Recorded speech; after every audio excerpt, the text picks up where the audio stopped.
Hello, viewer. You know, asking for help isn't easy, is it? I know that for a fact. I've been that way pretty much my whole life. But if I'm gonna do YouTube full time, to the best of my ability, I gotta learn to ask for help. And luckily, you guys helped convince me to ask a sponsor. And Filmora was happy enough to oblige. They make budget video editing software that's really easy to use. And I can say that because I've actually used it. It's my wife. The thing about it is it resembles professional software so much that I could literally install it and use it immediately. But you don't have to take my word for it. You can download it yourself for a free trial that requires no sign up or anything like that. Just install and use. And not only that, they're also giving away an iPhone 11 as part of their Vlogmas giveaway. You make a small video and you can be entered to win one of them. It's really nice, so check the link in the description if you're interested. All right, thank you for being patient. On to the episode.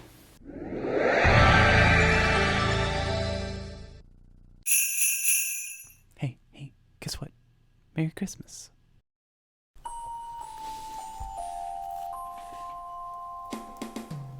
It's a good time of year. The time of year we put up the Christmas tree, get out the festive hats, and drink lots of original premium quality jingle juice. So for this episode, I thought we would talk about the most Christmassy thing I know of. It's the launch of the Nintendo Wii. Remember waking up on Christmas morning, if you were fortunate enough to get one, that is, and then you boot up that Wii Sports disc and everyone gathers around as a family and plays baseball and golf and all that.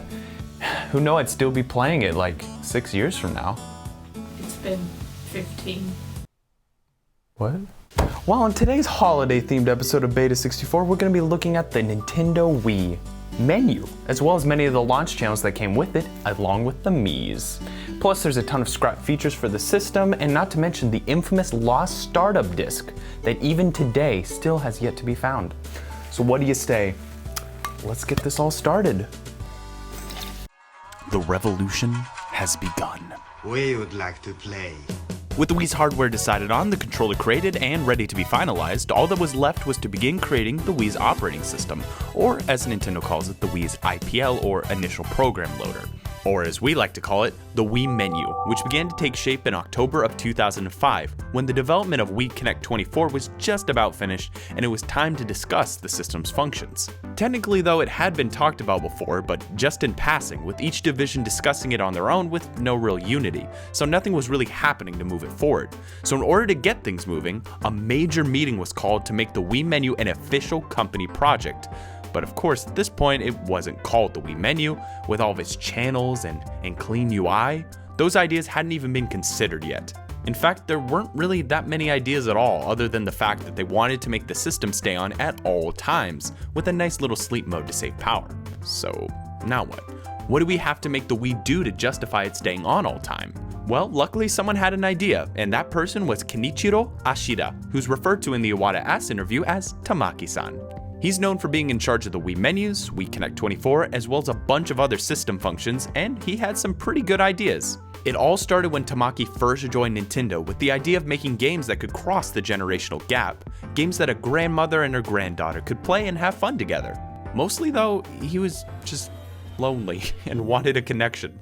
He mentioned in an interview that playing games had begun to feel just like he was being cut off from the world around him. So since he had such an important role within the development of the Wii's IPL, he felt this was a good chance to bring that vision to life.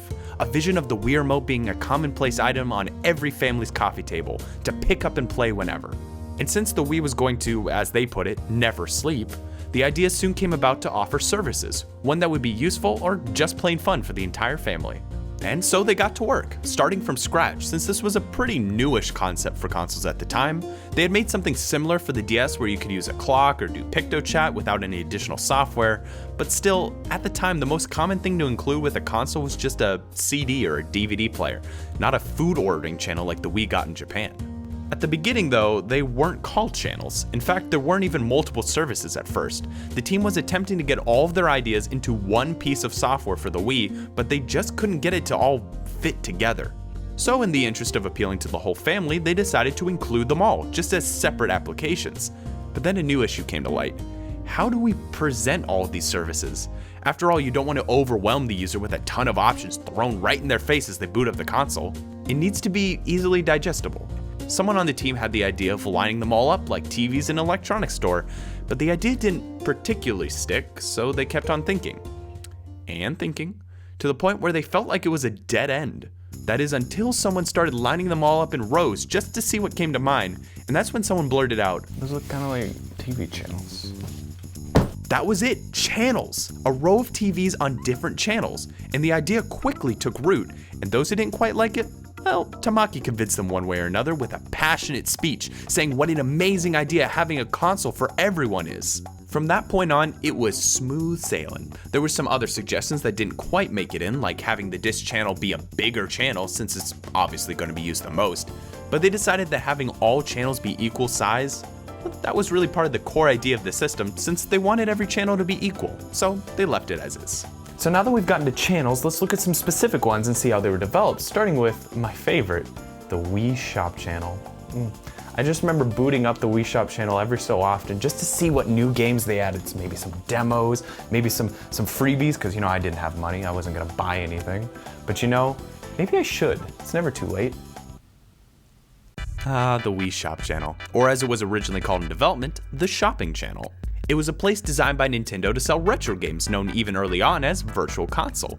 Simply pick your game, spend some Wii points, and there you go. You've got a classic game right on the Wii menu with its own personal channel.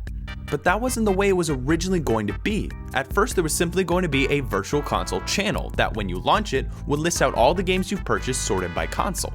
But after a short time, they decided to scrap this idea simply because it took too long to play a game. But having individual channels for each game, you could get to them fast, quickly, and easy, and even sort them how you like, since they all come with these big channel icons that'll make it easy to find what you're looking for. The Virtual Console wasn't the only thing on Nintendo's mind while developing the shopping channel though. They were also toying around with the idea of selling Wii dedicated software through it, ones that were created by smaller developers and sold directly by Nintendo. This was later known as WiiWare, and was specifically designed to open the door to smaller developers so they could sell their games to a wide audience with little worry about upfront costs, since Nintendo would handle the game's distribution. There was also a plan that if a WiiWare game sold well enough, it would be repackaged by Nintendo in disc form to be sold at retail, but Nintendo didn't really do a whole lot with that idea. The only game I remember Nintendo giving that treatment to was Tetris Party Deluxe in 2010, though only the Australian version was actually published by Nintendo. Bit Trip Complete also got a retail release in 2011, but that was published by Axis Games, not Nintendo. And let's not forget TV show King Party in 2008, or as I like to call it, Ubisoft's attempt at making their own bootleg Buzz. This guy looks like he's in pain though. Alright, next up is the Mii channel. I can't even tell you how many hours I put into this place just making random Miis of family members, maybe some cartoon characters, and Jesus, because I'm a good Christian boy. Turns out though it didn't start out on the Wii, these avatars made their way onto the Famicom disk system first, thanks to a tech demo made by Miyamoto and his team. So why don't we take a look at that now? So this is it, the start of the Miis, more or less. It's an unreleased game that was shown off years later at GDC 2007, where the player could draw their own face on an avatar and even animate it using the scenario disc that the game came with. Cool idea, right? Well, there was a problem. The higher-ups didn't really see this as much of a game as it was more of a tool for artists, and since they were strictly in the business of making games, it was pretty obvious they weren't a fan of this, so production stopped and the game eventually fell away. It wasn't until the Nintendo 64 that things really started picking up again, with the announcement of the Nintendo 64 disk drive in 1997 and the release of Mario Artist Talent Studio in the year 2000. As you can see, once again, it's all about creating your own avatars and animating them, and you can make some pretty interesting ones with different outfits, costumes, hair, and if you utilize the capture cassette or the Game Boy camera with a transfer pack, you can even put a picture of your own face onto the avatar itself. Needless to say though, these don't look like Miis, they're too realistic, I guess, in a way. But here's the thing though, technically Miis aren't the direct descendant of these avatars. Turns out, that was an unreleased GameCube game called Stage Debut, which was shown off at E3 2003. The way it worked is that you connected your Game Boy Advance to the GameCube using a link cable, and then you could import photos taken of you and your friends with the unreleased Game Eye, which you can see here thanks to a show floor demo. With these photos in hand, you could paste them on an avatar and have them in the game to, I don't know, dance? Go to class with Mario and Pikmin, and if you had the e-reader cards, Animal Crossing characters. Yeah, so once again, the higher-ups didn't see how this really worked as a game, and Miyamoto couldn't really refute what they were saying, so the idea was put on hold once again. Then one fateful day, Iwata came up to Miyamoto and said, "Hey, you You remember that avatar thing that you've been making for the past 20 years? Well, a small team over in the DS department is making something just like that, and people actually love it. So Miyamoto said to his team, "You guys are useless."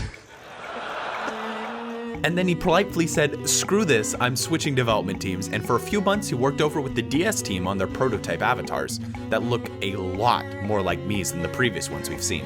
Later on, Nogami, known for his work on Animal Crossing and later Splatoon, was also approached by Iwata, and he was so impressed with the work the DS team had done that he exclaimed it had to become a Wii game. 3 games to be exact. At least that was the plan, until it was decided seemingly out of the blue to make these Miis a Wii system function that could be used in a variety of games. This happened pretty far into the development of the Wii, so this new Mii channel had to be rushed so it could be finished in time for the Wii's launch. They had 2 months.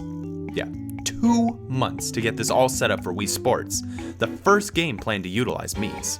And as you probably can expect, those 2 months were met with a lot of work, specifically trying to make Mii faces not look all Japanese. The developers really had to buckle down and study facial features from around the world just to make sure they could include options that could fit pretty much everyone. After all, the Wii was going to be sold around the world, and they needed people to feel comfortable making their own faces with the tools that they had. It was kind of an arbitrary goal to do this though, since they didn't really have a good gauge to tell when they finally covered everyone. But they did eventually reach a point where they considered it done. It was when Nintendo of Europe was given the Mii software and managed to make a Mii that resembled their boss so well that he actually got angry at them. And that's when the Mii team could finally sit back and say, "We did it." Whew. Now, of course, as you would probably expect, Miis had a different look during development. As you can see here, they looked a lot more like Japanese kokeshi dolls, even more so than what they eventually became. But really, that's more of a Wii Sports development story, since the face is technically the only part of a Mii. Any game that chooses to include Miis has the freedom to make the body however they want, within reason. And these kokeshi dolls were just an early version of how Wii Sports handle it. You know, the Mii channel wasn't the only one being made close to the end of the Wii's development. Turns out, they all were. The photo channel, the news channel, the forecast channel, they were all being made last minute in order to meet the deadline. Well, except for one, and that one happens to be the photo channel. The place where you went to do this and never use it again. So back to the photo channel. It turns out this was the fastest channel to be completed thanks to Kawamoto and his previous work on Talent Studio. He used the knowledge he learned from creating the game's visual effects to speed up the process, but really, it was his own desire to see his kids' photos on the TV that pushed him to quickly make a prototype of this channel, which turned out to be so good that they basically called it finished in the prototype phase, except for a few additional features like drawing on photos and playing videos. After that, next was the forecast and news channel, which were both shown off before release at a Nintendo press conference in September of 2006. Turns out they both have different icons than what they were given for a final release, especially the forecast channel, which has an even earlier version too with a different sun. Not to mention the entire UI of the channel looks different too, a lot less blue. Both the forecast and news channel were meant to show off that the Wii was more than just a game console. It was designed as a system for everyday use. It was imperative that those channels make it by release to solidify this idea. And they did not. They did not make it in time. See, the first Wiis that were sold on launch day ran on System Menu version 1.0, which included the Disc Channel, Mii Channel, and Photo Channel. And while technically it also included icons for the Wii Shop Channel, Forecast Channel, and News Channel, you couldn't launch them. In fact, there wasn't even any data on the system for them, it was just the icons. In order to actually get the data and use them, you had to update first. And that update wasn't pushed out on day one. The Forecast Channel released a month after the launch of the system with version 2.0 revision 3 update, and the News Channel was added in more than a month after that with the version 2.1 revision 2 update. And speaking of system menu versions, there's one that happens to be earlier than version 1.0, a pre-release version, and it appeared on some of the earliest store demo kiosks. You can tell it's this pre-release system menu version because it actually doesn't have a menu. Instead, on boot, the store worker would be asked to insert a startup disc into the Wii, which was also given by Nintendo with the console. After inserting it, the Wii would install the needed firmware upgrade that was on the disc, and then we're all set. It's a normal Wii. Cool. But here's the thing. Some of these early Wiis that required the startup disc to be usable were sold to the public as normal Wiis. And some launch day Wiis even had it listed on their box saying that it included a Wii startup disc instead of Wii Sports. However, we can't really confirm that these boxes actually contain the startup disc, since no one has managed to prove that they actually own the disc, and it's never been found. So at this point, it still remains a mystery. But even if the startup disc was never found, the Wiis themselves that required the disc is well documented. It's even mentioned by Nintendo themselves on their Wii support page, where it listed as an operating system problem that needs to be repaired. Sneaky Nintendo, calling it an operating system problem. They actually just wanted the Wiis gone, and were willing to give the person a new Wii in return, or at least use their startup disc to get it working again. And because of this, the few consoles that actually were released to the public with that pre-release firmware, yeah, they were given to Nintendo and thought to be lost. That is until one day, when a member of Assembler Games found one of these Wiis on eBay listed as broken. And thanks to that, we can now see exactly what that quote-unquote system menu would have looked like, and also what the startup disc may have looked like as well. Of course though, we don't have the actual disc to double check this. But you know, there is something about this disc that we do know for sure. It's ID. How do we know this? Well, it's an interesting story. Before the discovery of this quote-unquote broken Wii, it had been known for a while that for some reason, all Wiis would refuse to boot any disc with the ID RAAE, and no one knew why or what that disc was. Turns out though, that was the Wii startup disc ID, as a user by the name of Bushing on HackMe was allowed to use the broken Wii that was found on eBay, and the only disc it would boot was one with the ID RAAE. The whole process they went through is super interesting, so if you want to read more on that, check out the link in the sources in the description. You know, I think this is a good point to talk about the Wii menu itself, specifically the messaging system. Man, I have so many fond memories of this. We used to send messages to our friends, me and my brother. We'd send little Wii mails from Mario Galaxy with pictures of our achievements, set up times for Wii Speak. I was always so excited to see the Wii light up because it meant there was a new message from my friends. There's no joke here, it's just really fond memory. The Wii Message Boards idea first came from Animal Crossing actually, its bulletin board specifically. In fact, the text was even going to be input using the same keyboard from Animal Crossing, not the Wii one, the funky GameCube one. And the board itself was even going to have the same wood grain style to it, with messages held on by pins. But eventually they decided to make it look like the rest of the system with a simple white background with letters on it. But don't get me wrong, it wasn't designed to be a letter exchange service. In fact, the team deliberately made sure to never mention the word mail in the whole system, which didn't work because a lot of people, including myself, dubbed the service Wii Mail. But from the beginning, it wasn't meant to be just another email service. Its purpose was to be a more relaxed form of communication, a place where you can post memos for the family, maybe create a diary, send a gameplay photo to a friend, and get stats on the game you played that day, which actually came about because of a rather interesting request, straight from the president of Nintendo. In short, Iwata wanted moms to like the Wii. He was concerned that parents would be afraid of their child playing too many games on the Wii for too long, so he suggested that the console just, turn off after a certain time set by parental controls. This wasn't a suggestion though, this was an order that they had to test out this idea and figure out if it was possible to, at any point, save all the data for a game and then immediately shut off the console until the next day.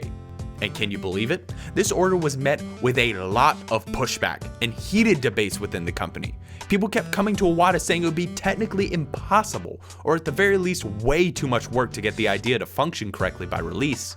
So the team tried to find another way to fix this problem, something that would convince Iwata to go with their idea instead of just shutting off the whole system. And the solution they came up with was play history, where each day you would get a list of games played and for how long. And in order to keep kids from messing with this data, they made it and the letter on the message board unable to be modified or deleted. So that way parents, if they so choose, can check what was played, for how long, and then maybe sit down with their kid if they needed to. After pitching the idea to Iwata, he decided that, this really is a much better solution. It also had the bonus of not only being used for parenting, but also for just the ability to see what you've been up to on any specific day. See me, I played Action Girls Racing for 19 hours and the Forecast Channel for 7.5. One of the other big ideas for the Wii messaging board was the ability to get notices from games even when you're not playing them. Tamaki gave a specific example of this with Animal Crossing for the Wii, later known as City Folk. He mentioned that the game would be able to post reminders to a player's message board saying things like, "There will be a concert next Saturday in town," which actually never came to be, surprisingly. Sure, in City Folk you could send messages to friends utilizing the Wii Message Board, but you never got announcements from the game there.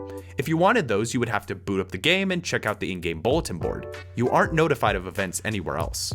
Oh well. Another example he gave was Brain Age for the Wii and how after a test, it would be able to send you your Brain Age to the message board just as a fun reminder to see what you did that day.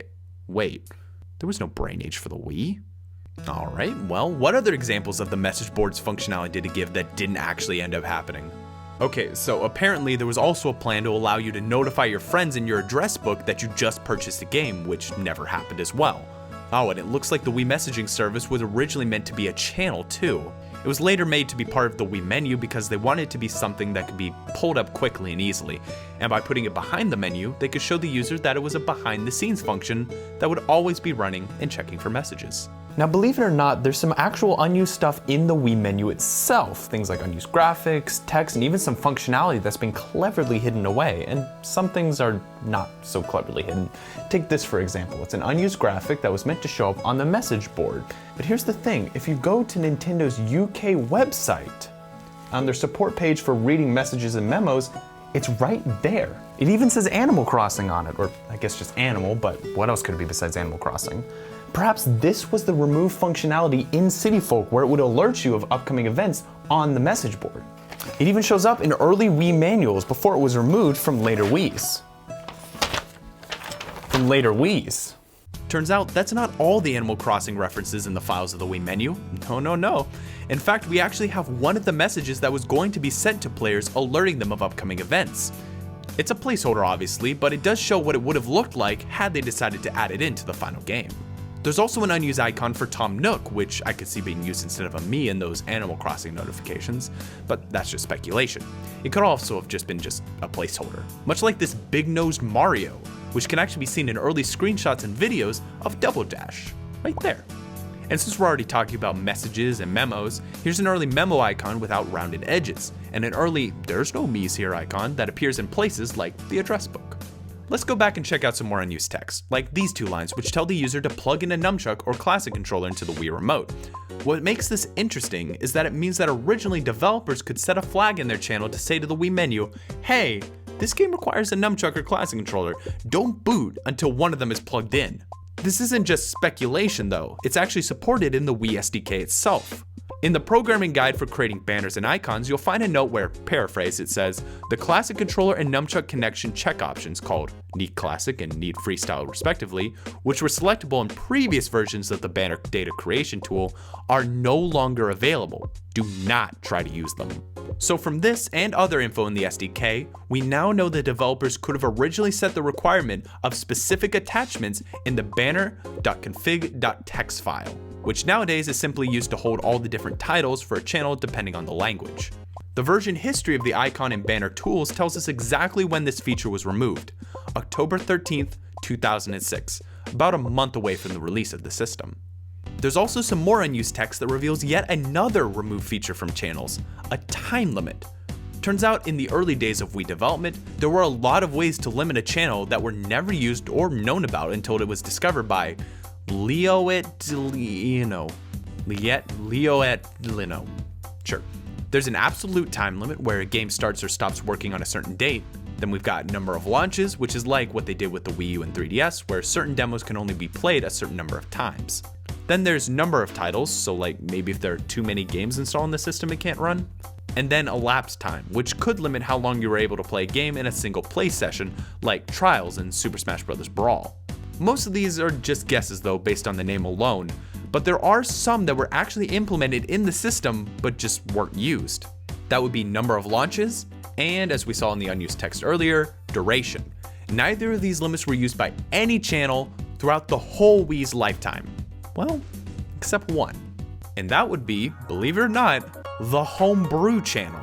In 2008, on April 1st or 2nd, it's kind of hard to tell with time zones, the Homebrew Channel was first released to the public after weeks and weeks of teasing as an April Fool's demo with a 10-minute time limit. Of course, this was quickly removed by hackers even though it wasn't meant to stay, but it does mark the only channel that was released during the Wii's lifetime that utilized the Wii menu's time limit. Honestly, it's amazing what a little bit of unused text can uncover.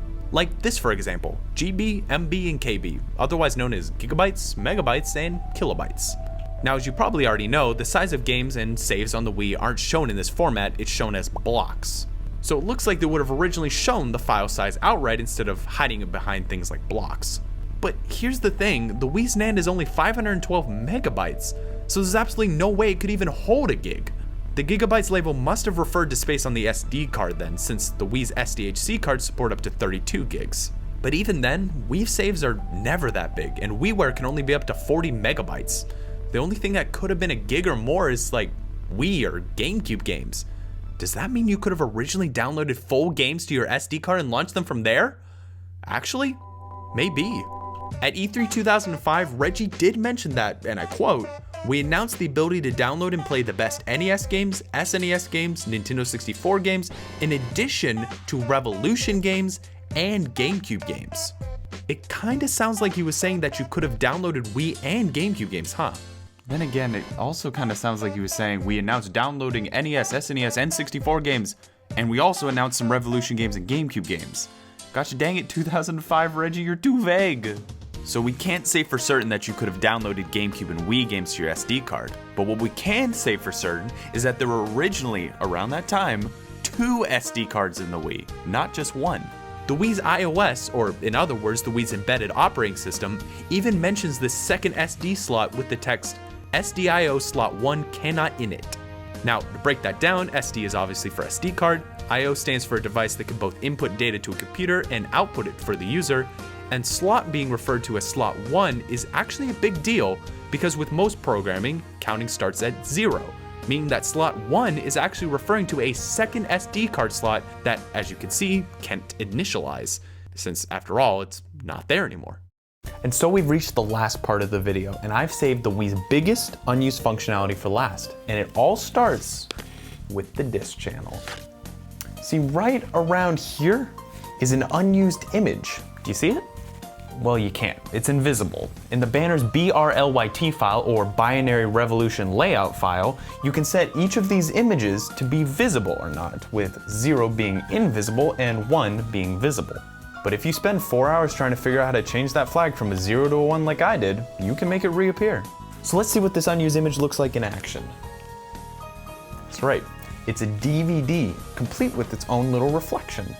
At the beginning, it kind of does that spin animation like the rest of it does, but after that, it just sits there. There's literally no other animation besides that. But the important thing is that it means that the Wii could have originally played DVDs, and that's supported by the fact that it actually can, if you use Homebrew. By using Homebrew, you can kind of unlock the functionality basically to actually play DVDs in your Wii. That is, if you have one of these early white Wiis. If you got the later black ones, well, you're out of luck.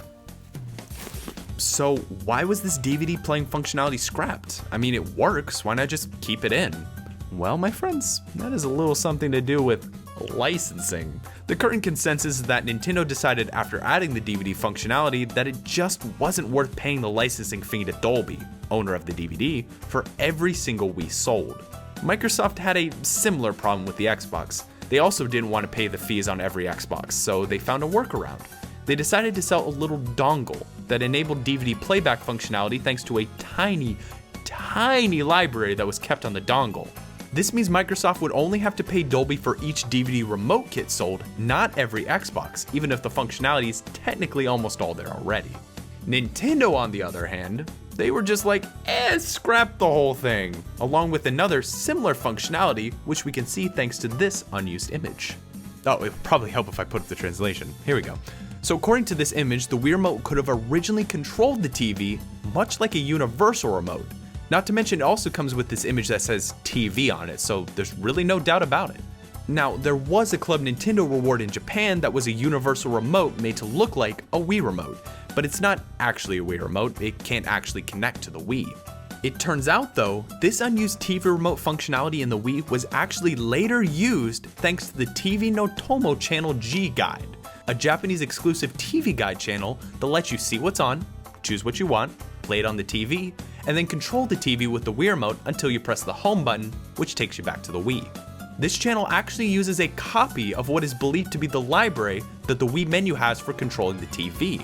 So technically, the function is only unused in the Wii Home menu, which happens to be the same place this unused image is from. You can find all this stuff in Wii Menu versions as early as version 1.0, almost a year and a half before the TV no Tomo channel was released in Japan. And a little fun fact, it turns out the TV Guide channel was actually developed by HAL Laboratory, the same people who made like Kirby and all that, which would explain this little unused jingle that's in this channel. Paya. Hey everyone, it's N-Card Andrew here. I hope you all enjoyed watching this as much as I loved making it. It was super nostalgic for me.